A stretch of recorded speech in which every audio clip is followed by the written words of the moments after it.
Welcome back to Brewers. We're reviewing another beer from our October 2025 trip. This time it's Revision Brewing's Deathly Mallows.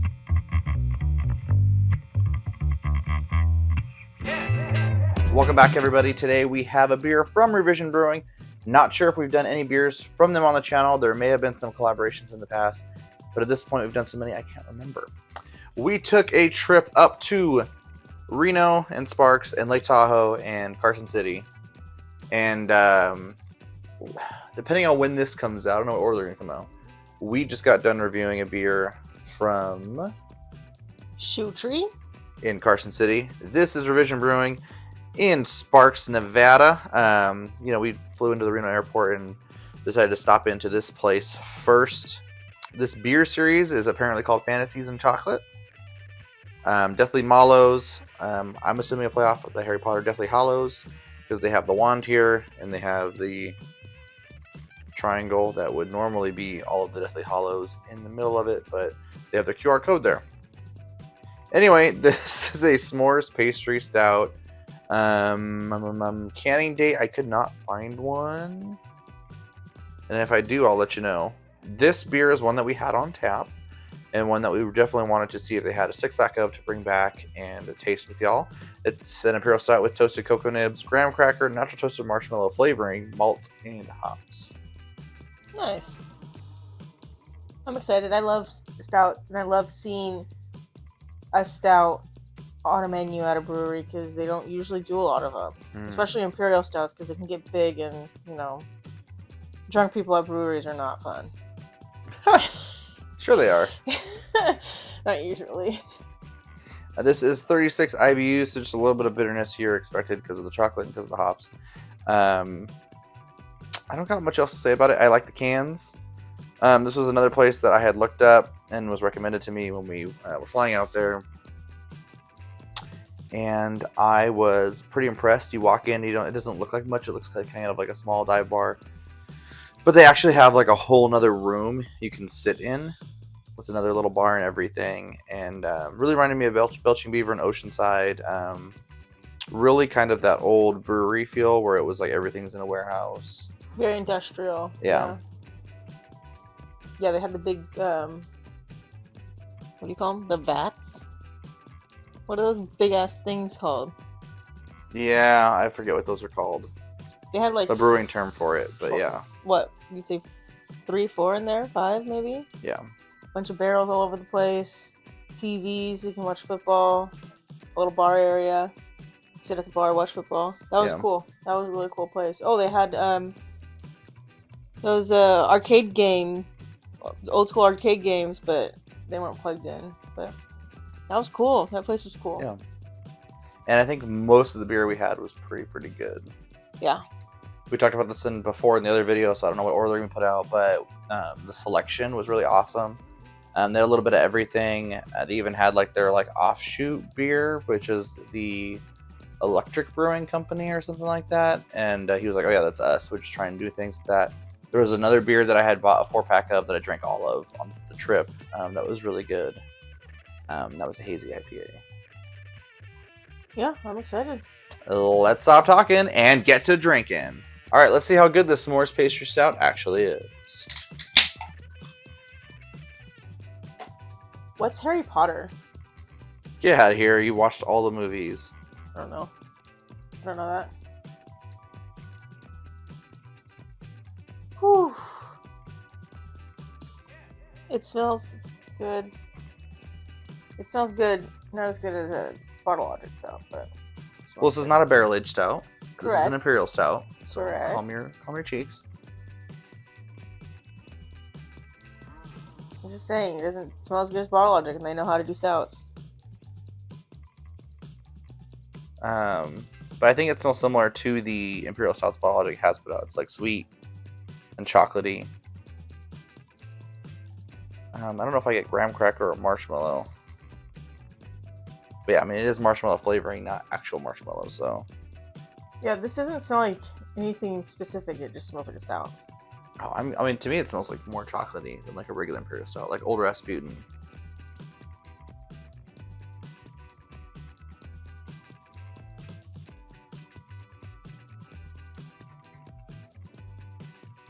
Let's stop sniffing about it and get to tasting about it.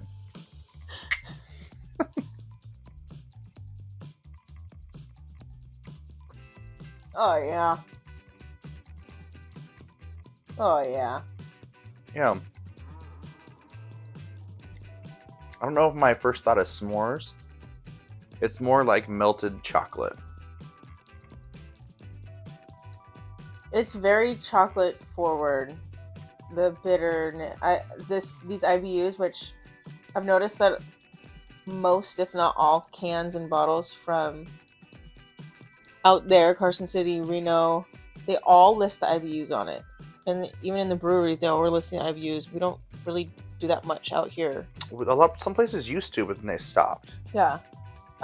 This is 36 IBUs, and yeah, that's just all chocolate. The chocolate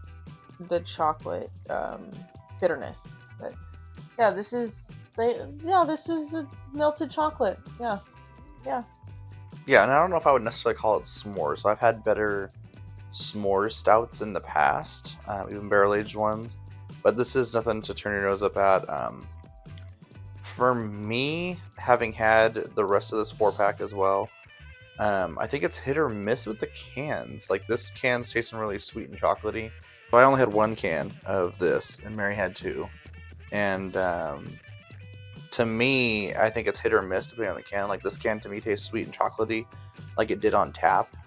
Whereas the can that I had while we were staying over there was more like bitter and a lot more like a normal stout, like a Guinness type of beer, that I didn't enjoy as much. Yeah, maybe them putting it in an aluminum can is changing the flavor a bit. I think that when I had it both times in Nevada, it was good. It was the same, I feel like, for me. Maybe today it's hitting a little more bitter. I don't know, but... Well, that's weird, because I think it's a little more sweet. That's weird. That is weird. Everybody's different. I guess it depends on what you've eaten or drinking before, too, so... It's going to always change how you perceive taste. But this is really good. Like we're both saying, not much marshmallow, not much graham cracker, but it still is really tasty. It's hard to say what I would rate this beer. I feel like none of the normal stouts or Imperial stouts ever hit as hard as a barrel-aged stout. But I'd probably give this a 4.5. Yeah, I think I'd give this a 4.25 because I wanted to taste the graham cracker and I wanted to be reminded of marshmallow. Yeah, and for putting marshmallow flavoring in here, I mean, maybe I can be convinced there's a little bit of marshmallow in there, but it's mostly chocolate. I'm gonna chew it.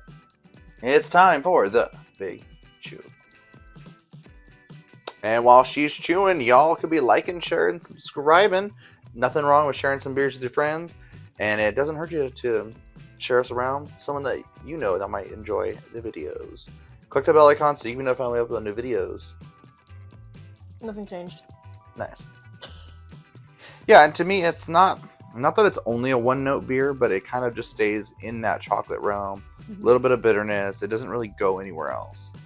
Yeah, I really appreciate that breweries do stouts and put it on their menu because stouts are not for everybody. I've met way more people who don't like stouts than people who do like stouts. So taking up a menu spot with a stout that most people won't like, it's nice for people who do enjoy stouts. Yeah, and I mean, it was a pleasant surprise for us. I mean, I think it was the only stout on the menu, at least at that time. And we really enjoyed it. Like I said, we're happy to see that at least for Revision, they sold pretty much everything that they had on tap as 4-packs, which is never the case with anywhere around us, really. I mean, maybe they had 4-packs at one time, but they make so little of them, they sell out. Yeah, that was that was nice. That was cool, because especially since we were staying for the weekend. Oh, let me try this, and if I like it, we'll bring it home, and we can watch it on Sunday when we're watching football. That was perfect. Yeah, we can drink it on Sunday. not just look at it. We had a great time at Revision. Like I said, that was one place that it was the first place we went to and really started off the whole trip nicely. I was really surprised that I enjoyed so many of the beers. And yeah, I ended up getting a flight, with four beers. I had a full pour of another beer. It was really, really overall an enjoyable experience, fun time. Yeah, and I recommend going if you have never been. Same. Alcohol-wise, hard to tell with the stout. It's an Imperial stout, so I'm assuming it's going to be high.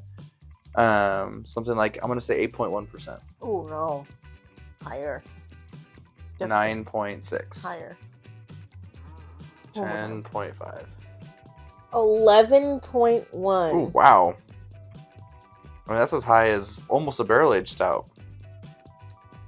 And I would never guess. Like, I had no idea this was an 11.1% beer. I mean, yeah, I can tell that I'm drinking alcohol, but nothing crazy like a barrel-aged stout. But it shouldn't be as crazy as a barrel-aged stout. But it just is really surprising that it is this high. But, I mean, Imperial stouts, they're big boys. Yeah, but I'm not used to it being that high. I'm used to Imperial stout being like 8-9%. But 11, I mean, it's pretty crazy. But it is very good. We enjoyed it a lot. We enjoyed our time. That's going to do it for today's beer review. I hope you enjoyed it. We'll see y'all next time. And until then, we're the Rumor Church, trying every beer around the world. One sip at a time.